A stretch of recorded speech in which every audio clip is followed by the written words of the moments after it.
Chosen one, anchor your spirit to what I am about to say right now. That restless feeling you have been carrying, the one that makes you feel like you are caught between two worlds, I need you to stop running from it for just a moment.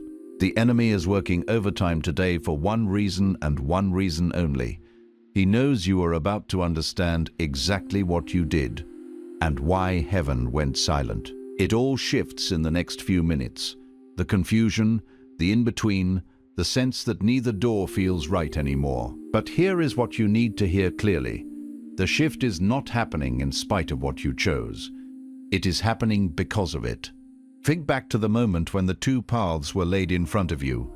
You felt them both. You knew them both. One was familiar, one was frightening. But then you did something no one predicted. You stepped off both roads entirely and walked into the wilderness alone. You did not know it then, but that third step, the one that looked like rebellion, like confusion, like failure, that was the move that left heaven speechless. Not because you fell, but because you chose something that required a response no blueprint had been written for yet. You did not find this message by accident. The algorithm did not bring you here. God did. This is a divine appointment that was written before the foundations of the earth were laid. You are not stumbling through this season. You are standing at the exact coordinates heaven mapped out for you long before you took that third step. Do not click away. Your future self is standing on the other side of this message, begging you not to leave before the verdict is read. If you walk away now, you will carry the weight of a question that this moment was designed to answer. Stay until the very last second, because in the next few minutes, I am going to show you exactly what the third path is, why God did not stop you from choosing it, and what heaven's silence actually meant. I am going to hand you the decree that reframes every detour, every delay, and every moment you thought you wandered too far. And at the end, we are going to seal this with a declaration that closes the door on the lie that your third choice disqualified you. I know what the last 72 hours have felt like. The atmosphere has not just been uncertain, it has been suspended, like time itself slowed down around you, but everyone else kept moving. Maybe you have been watching people around you walk confidently down their roads, and you are standing in a field with no road beneath your feet, wondering how you ended up here. Or maybe you woke up at 3 o'clock in the morning this week with a strange mixture of guilt and fire in your chest. Guilt because you left the expected path, and fire because some part of you knows you could not have stayed on it. Or perhaps you have been replaying the decision over and over, asking yourself whether you heard God clearly or whether you invented a calling to justify going your own way. You feel like you're in a category no one has a name for. Not lost, not found, not obedient, not rebellious. Just third. And in that nameless place, the enemy has been whispering a very specific lie. He has been telling you that the third path was a mistake God is tolerating, not a move heaven is honoring. He has been replaying the moment you stepped off the road everyone expected you to take.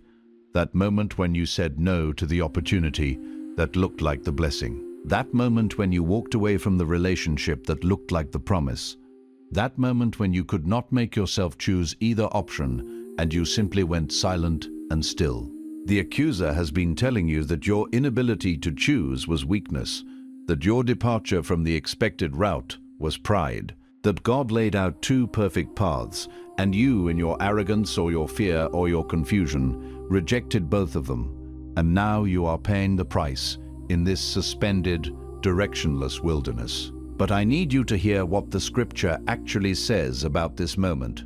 Isaiah 43:19 says, "Behold, I am doing a new thing. Now it springs forth. Do you not perceive it? I will make a way in the wilderness and rivers in the desert." Listen to that promise with everything in you. I will make a way in the wilderness, not around the wilderness, not despite the wilderness, in it. God does not make roads in places where roads already exist. He makes roads in the third place, the unnamed place, the place no map covers and no blueprint prepared for, the place you are standing in right now. The enemy wants you to believe that the wilderness is your punishment for rejecting the two paths. But that is the deception. The wilderness is not your penalty, it is your territory. The heaviness you feel is not the weight of being lost. It is the weight of being first. You are not behind the people walking down those two familiar roads. You are ahead of them in a direction they have not been given clearance to travel yet. That moment when you could not choose either path and you stepped into the open field alone, that was not weakness. That was not rebellion. That was not confusion. That was the third path activating. You did not disqualify yourself. You distinguished yourself. And heaven did not go silent because it was disappointed. Heaven went silent because it was watching something it had not seen before, and it was getting ready to speak a word that required the full attention of everything that exists. That word is being spoken right now, and it has your name on it. Some messages don't just inform, they activate. If something stirred deep in your spirit just now, you may be ready to receive the Chosen One's blueprint. This sacred guide reveals the 8 divine patterns behind your calling, your suffering, and your destiny. It also comes with the full audiobook, so you can absorb it during prayer, rest, or quiet moments with God. And for those called to speak His truth, you'll also receive Activating Your Prophet Mantle, a powerful bonus ebook for those carrying a prophetic assignment. The link is in the first pinned comment, but only for a limited time.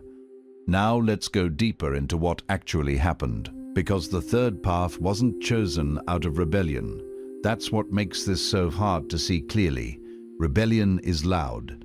Rebellion is obvious. You can spot rebellion from across the room, like a wildfire consuming everything in its path. Its smoke, a telltale sign of defiance. But what you chose, what most chosen ones choose, was chosen quietly, carefully, and with what felt like wisdom. It was a subtle shift, a gentle deviation from the well-trodden road, like a river quietly carving a new, almost imperceptible channel around an obstacle. You chose the third path out of pain. You chose it because the 2 paths God laid before you both required something you weren't sure you had left to give. One path required trust after everything that had already broken you, asking you to lay down your shattered pieces at His feet and believe He could make them whole again.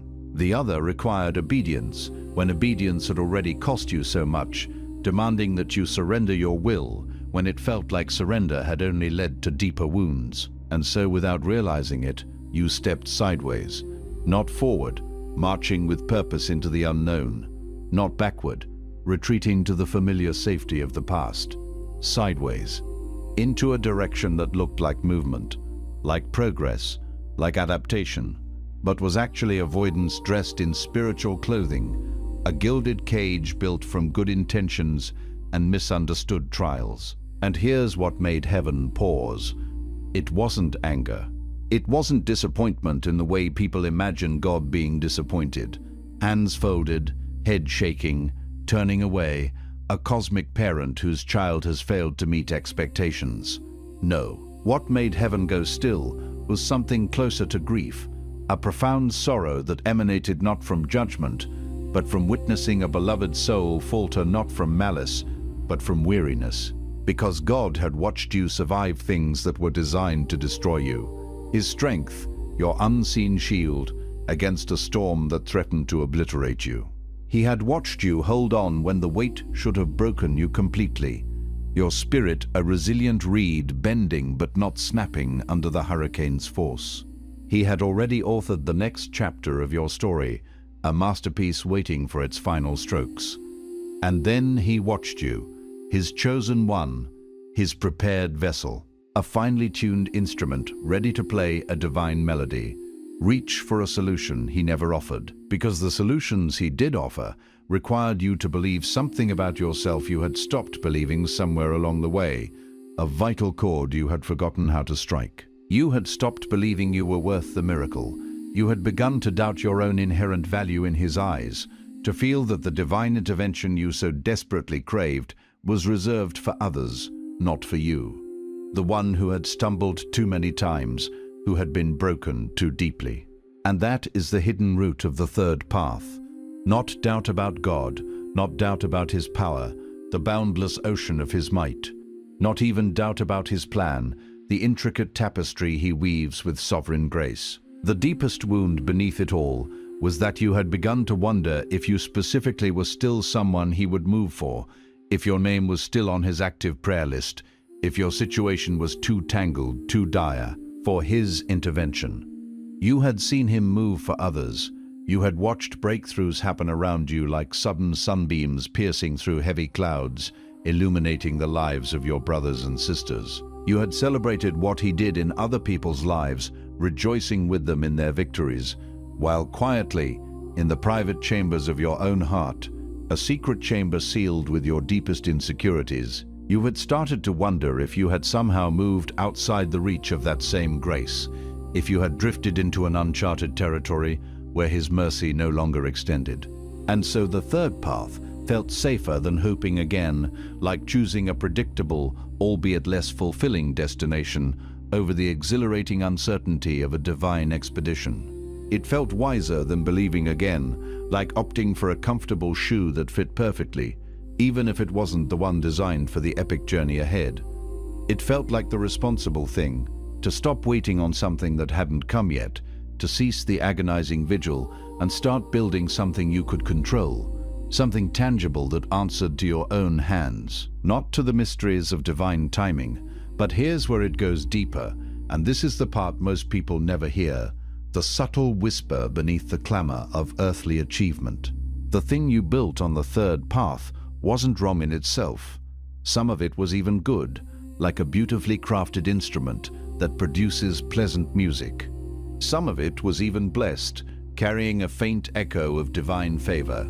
And that's exactly what made it a trap, a gilded cage that looked like freedom. Because God will allow fruit on a branch you weren't supposed to sit on, not to endorse the branch, not to say well done to your detour, but to show you the difference between what grows from your effort and what grows from his breath. There's a taste difference, a subtle yet profound distinction in the essence of the fruit. There's a weight difference, a spiritual gravity that separates the genuine from the imitation. What you build outside of his appointed path can succeed by human standards, can garner accolades and applause, and still leave you hollow in a way you can't explain to anyone. Like a magnificent edifice with no foundation, you'll have the thing and still feel like something is missing, an inexplicable void in your soul. You'll reach the goal and feel the absence of something you were supposed to carry with you when you arrived, a divine companion that was meant to be your constant, unwavering presence. Think of Saul, not the Saul who became Paul, the first Saul, the king. God chose him, prepared him, appointed him to something real, a destiny etched in the stars. But when the moment came that required trust over strategy, when the divine directive called for unwavering faith in the face of overwhelming odds, Saul did the reasonable thing, the practical thing that seemed so logical to his human mind. He didn't rebel loudly, shouting his defiance to the heavens. He didn't abandon God in a dramatic way, severing the cord of his covenant. He simply decided that the situation was too urgent to wait for the prophet Samuel, that the enemy was at the gates and divine protocol could be temporarily suspended. He performed the sacrifice himself, stepping into a priestly role that wasn't his, usurping the sacred office because waiting felt dangerous and acting felt responsible. Like a medic performing surgery without a license because the patient was bleeding out, and Samuel looked at him and said, "You have done foolishly. The Lord would have established your kingdom forever. But now your kingdom will not continue." Not because Saul was evil, not because his heart was inherently corrupt, but because Saul chose a third path at the moment that required him to trust a God he couldn't control, a God whose timing and methods defied human comprehension. And that single sideways step, that seemingly minor deviation, cost him everything the first two paths were designed to give him: an eternal kingdom, a legacy of divine favor, a covenant that would have echoed through the ages. Now stay with me, because what's coming next is the part that breaks the cycle, the key that unlocks the chains of this recurring pattern. And most people aren't ready to receive it because it challenges something they've been calling a virtue, something they've clung to as a sign of their spiritual maturity. The third path almost always feels like wisdom. It presents itself as maturity, a testament to lessons learned and mistakes overcome. It looks like you've learned from your mistakes, like you've graduated from the school of hard knocks. It sounds like you've stopped being naive, like you've traded youthful idealism for pragmatic realism. People around you might even affirm it. Their words are comforting balm to your questioning spirit. You're finally being practical. You're thinking long-term now. You've grown so much. And you'll receive those words and feel a momentary peace, a sense of validation, because finally, someone is confirming that you made a smart decision, a sound judgment call. But deep in your spirit, in the hallowed sanctuary where God speaks without words, in the quiet stillness of your soul, there will be a quiet that feels less like peace and more like distance, a growing chasm between your outward actions and your inner knowing. And you'll learn to manage that distance. You'll stay busy enough not to feel it too loudly, filling your days and nights with a whirlwind of activity. You'll fill your schedule, your mind, your conversations, anything to stay above the rising tide of that unsettling silence. Because in the silence, the sacred, unadulterated silence, you'd have to hear what you already know, the truth that has been whispering to you all along. You stepped off the path. You deviated from the divine map. And what I need you to understand right now, truly understand, not just intellectually acknowledge, not just nod along with the words, is that stepping off the path doesn't disqualify you. This is where so many chosen ones stay stuck in a grief they don't fully understand, a sorrow that has no discernible source in their conscious mind. They feel the distance, and they assume the distance is permanent, a void that can never be bridged. They feel the silence, and they interpret it as rejection, a sign that God has withdrawn his presence. They sense that something shifted, a subtle but significant alteration in the spiritual atmosphere, and they conclude that they have been removed from the story, that their chapter has been closed prematurely. But God doesn't write you out. He waits. And his waiting is not passive, not an indifferent observance of your wandering. It is one of the most active forces in all of creation, a divine holding pattern, a steadfast anchor in the storm. He holds the original path open. Not forever in a casual sense, because seasons do close, opportunities can pass if they are continuously ignored. But with a patience that is so vast, so deep, it can feel almost incomprehensible to a human heart that has only ever known people who give up, who abandon their commitments when the going gets tough, who lack the divine resilience to persevere. And this leads to something most people miss entirely, a profound insight that can revolutionize their understanding of divine restoration. The return to the appointed path doesn't look like you imagined it would. You've been waiting for a dramatic moment, a thunderclap from heaven, a celestial fanfare announcing your recommencement, a divine visitation, an angelic messenger with a scroll of reinstatement, a clear sign that finally, unmistakably says, "Now, this is it. Turn here, your second chance begins." But the return is usually quieter than that. It usually starts with one honest conversation with God that you've been avoiding, a difficult but necessary dialogue you've been postponing. It starts with one admission in the silence, in the solitude of your own spirit, that you already know what you chose and why you chose it. Not to condemn yourself, not to wallow in self-recrimination, but to tell the truth, the unvarnished, unadulterated truth. Because the path back to your destiny almost always begins with the same thing the path away from it avoided: honesty. Raw, unguarded, vulnerable honesty about what you felt, what you feared, and what you chose instead. The choice is born from those internal states. Jonah didn't receive his divine reassignment on the shore, basking in the sunlight of a fresh start. He received it in the belly of the great fish, in the place of consequence, the inescapable crucible of his disobedience, in the place that had no beauty and no dignity and no witnesses, a dark, desolate space devoid of comfort or companionship. And in that place, not on a mountain, not in a temple, not in a moment of worship surrounded by others, not in a context that offered any outward validation, in that dark, undignified, inescapable place, he prayed the most honest prayer of his life, a prayer stripped bare of pretense or self-justification. And the fish opened its mouth, not because Jonah had finally earned his way back, not because he had performed some extraordinary act of penance, but because honesty broke the agreement he had made with fear, the insidious pact that had led him astray. And once that agreement was broken, once the illusion of safety and evasion was shattered, the path reappeared, illuminated by the light of his truthful confession. Your belly may look different from Jonah's. It may not be a literal fish.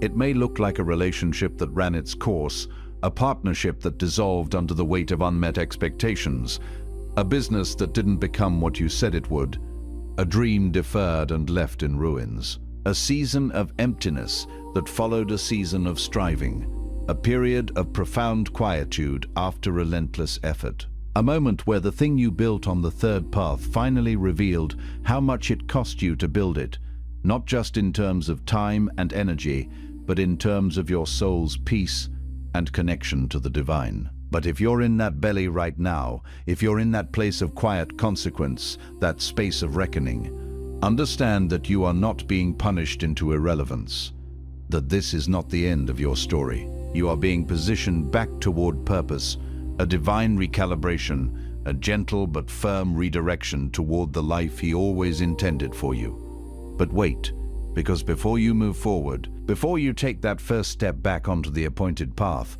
you need to see this.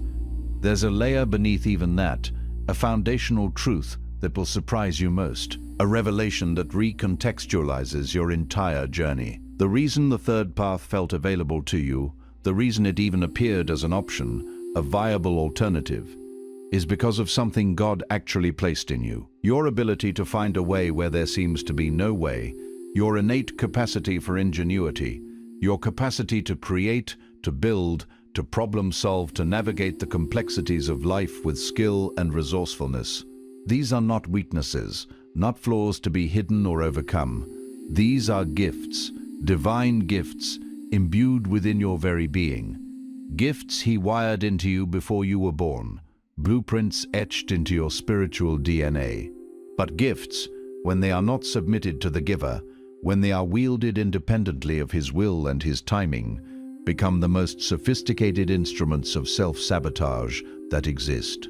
The very thing that makes you remarkable, the extraordinary talent that sets you apart, is the very thing that makes it possible for you to construct an entire life outside of your calling and make it look convincing, even to yourself, a masterpiece of self-deception. This is the thing no one prepares you for, the insidious deception that catches so many off guard. The enemy doesn't always come with obvious attacks, with fiery darts and overt opposition. Sometimes he simply waits for you to use your gift outside of God's timing, for you to deploy your divine weaponry in a way that deviates from the divine strategy, and then steps back and watches, a silent observer of your own undoing, while your own brilliance builds a beautiful prison, a seemingly idyllic enclosure constructed by your own hands. And you'll be so proud of what you built. And it will be real, tangible evidence of your capabilities. And it will be impressive, garnering admiration from those around you. And it will be empty in the place where eternity is supposed to live, that deep, unfillable space within your soul that only God can satisfy. This is the divine contradiction at the heart of everything. The gift that should have expressed your calling, the very talent meant to glorify Him, became the tool that delayed it, the instrument that inadvertently constructed the detour. And until you see that, until you understand that your strength, misaligned with divine purpose, is what forged the third path, what inadvertently paved the road to your temporary exile, you will keep repeating the pattern with increasing sophistication each time, building ever more elaborate prisons of your own making. And here is the final thing, the profound truth that reframes everything you just received, the ultimate perspective shift that brings healing and hope. The third path was not a mistake God failed to anticipate. It was not an oversight in his grand design, a glitch in the cosmic matrix. He saw it before you chose it, with eyes that perceive all time simultaneously. He saw the fear behind it, the ancient anxieties that gnawed at your resolve. He saw the exhaustion that led you to it, the weariness that made the detour seem like a necessary respite. He saw the people who contributed to it, the well-meaning or ill-intentioned influences that shaped your decision. He saw every moment that eroded your trust to the point where stepping sideways felt more survivable than stepping forward, where the perceived safety of stagnation was more appealing than the risk of faith. And he didn't leave. He didn't redesign your destiny around your detour as though he were making the best of a bad situation, patching up a broken plan. He held your original calling in suspension, like water held in his hand, not spilled or lost, but preserved and waiting for the moment you would stop building your own edifice and start listening again to his voice. Waiting for the moment you would lay down the tools of your own construction and pick up the mantle of his design. You were not disqualified by the third path, you were revealed by it. You were shown something about yourself that the first two paths alone could not have taught you, a deeper understanding of your own inner landscape. You learned where your trust had cracks, the vulnerabilities that needed strengthening.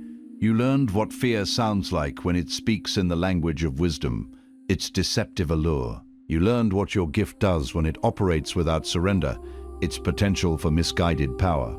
And now you are more equipped to walk the appointed path than you ever were before you chose the detour. Because now you know the difference from the inside, you have experienced the hollowness of the detour and the profound resonance of the appointed path. The question isn't whether you can return. The question is whether you're willing to be honest enough to begin, to acknowledge the truth of your detour and embrace the grace of your return. Place your hand on your heart right now and speak this with intention, not as a ritual to be performed, but as a homecoming of your spirit. I release the third path. I release what I built outside of trust, the fragile structures of my own making. I release the agreement I made with fear when it called itself wisdom, that insidious deception. I release the version of myself that believed the miracle had passed me by, that the season of divine intervention was over for me. I declare that I am still appointed. I declare that my calling was not cancelled. It was preserved, held safely in the hand of God. I receive the courage to be honest with God about every place I stepped sideways and every reason I chose it, laying bare my heart before Him. I step back onto the path that was prepared for me before I was born, the original blueprint for my life, not perfectly, not without trembling, but with intention. Because the God who held the path open is the same God who walks it with me now, His presence my constant companion. I am not too late. I am exactly where the return begins, standing at the threshold of my renewed purpose. And I walk forward from this moment, chosen, covered, and no longer hiding from what heaven has always seen in me, stepping into the fullness of my divine design. If this message found you today, it wasn't by accident.